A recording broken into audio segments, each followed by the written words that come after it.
வணக்கம். இன்றைய பதிவில் குற்றம் கடிதல் அதிகாரத்தின் 3வது குறளை நாம் பார்க்க இருக்கிறோம்.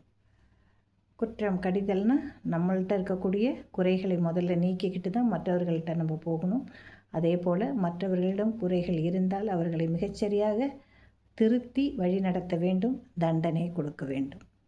அந்த தண்டனை கொடுக்கக்கூடிய தகுதி நமக்கு வருதுனால என்ன, நாம் குற்றமற்றவர்களாக இருக்க வேண்டும், பழிப்பாவத்திற்கு அஞ்சுபவர்களாக இருக்க வேண்டும், ஒழுக்கமாக நடக்க வேண்டும். இந்த 3வது குறளில் வள்ளுவர் மிக அழகாக சொல்லுகிறார். மிகச்சிறந்த பண்பாளர்கள் ஒரு சின்ன தவறு கூட செய்ய மாட்டாங்க. ஏன்னா அது என்ன ஆகும், அவர்களுடைய பெயருக்கு இழுக்கை விளைவித்து விடும். நம்ம வீட்டிலே சொல்லுவாங்க, நம்ம தாத்தா பாட்டியெல்லாம் நல்ல பேர் எடுத்திருக்காங்க, அந்த பேரை கெடுத்துடாத அப்படிம்பாங்க. எல்லா வீட்லேயும் இது சொல்லுவாங்க, சொல்கிறது உண்டு தான். ஏன்னா அவ்வளவு சிறப்பான வாழ்க்கையை அவர்கள் வாழ்ந்தார்கள். இந்த காலகட்டம் மாறி போச்சுங்கிறதுனால நாம் வாழ்க்கை முறைகளை மாற்ற முடியாது. அதே மாதிரி தான் நாமளும் சாப்பிட்றோம், தூங்குகிறோம், வேலைக்கு போகிறோம், பொருட்களை வாங்குகிறோம், எல்லாம் செய்தலே தான் மாறுதா? இல்லையில்ல. அதே போல் தான் இந்த வாழ்க்கை முறைகள் மாறாது. அதில் சாப்பாடு என்ன சாப்பிட்றோங்கிறதோ, இல்லை அடுப்புக்கு பதிலாக கேஸோ, இல்லை மாட்டு வண்டிக்கு பதிலாக காரோ பைக்கோ வாங்குறோமே தவிர மற்ற எந்த விதமான மாற்றங்களும் இயல்பான வாழ்க்கையில் யாருக்குமே கிடையாது. உலகத்தில் எல்லாருக்கும் ஒரே மாதிரி தான். மிகச்சிறந்த பண்பாளர்கள், மேற்குடி மக்கள் என்ன செய்வாங்க, சின்ன குற்றம் வந்தால் கூட அது நமக்கு பழியை ஏற்படுத்தி விடும்னு சொல்லிட்டு பயப்படுவாங்க. அதனால் குற்றமே செய்ய மாட்டாங்க.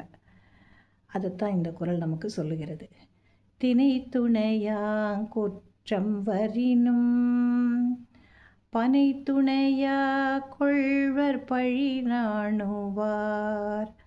தினை துணையாம் குற்றம் வரினும் பனை துணையா கொள்வர் பழி நாணுவார்.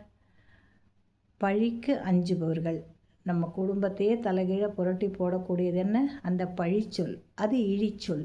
அந்த இழிச்சொல்லுக்கு பயப்படுபவர்கள் வெட்கப்படுவாங்களாம். எதுக்கு? ஒரு சின்ன குற்றத்தை கூட செய்ய மாட்டார்கள். தினை துணை, திணைங்கிறது எவ்வளோ சின்ன தானியம் நமக்கு தெரியும். அவ்வளோண்டு ஒரு சின்ன ஊசி மண் அளவுக்கு ஒரு குற்றம் வந்துட்டால் கூட அந்த குற்றத்தினால் நம்முடைய பெயர் பாதிக்கப்படும் அப்படின்னு பயந்து அதற்கு வெட்கப்பட்டு அந்த செயலை செய்ய மாட்டார்கள். அதோட ஐயோ இந்த இத்துணுண்டுன்னு நமக்கு பார்த்தா சின்ன வேலை தானே அப்படின்னு நம்ம நினைப்போம். அவங்களுக்கு அது பனை துணையாக கொள்வர். ஒரு தினைக்கும் ஒரு பனை காய்க்கும் பாருங்கள் எவ்வளோ வேறுபாடுன்னு. அவ்வளோ பெரிய குற்றமாக அதனை அவர்கள் கருதுவார்கள்.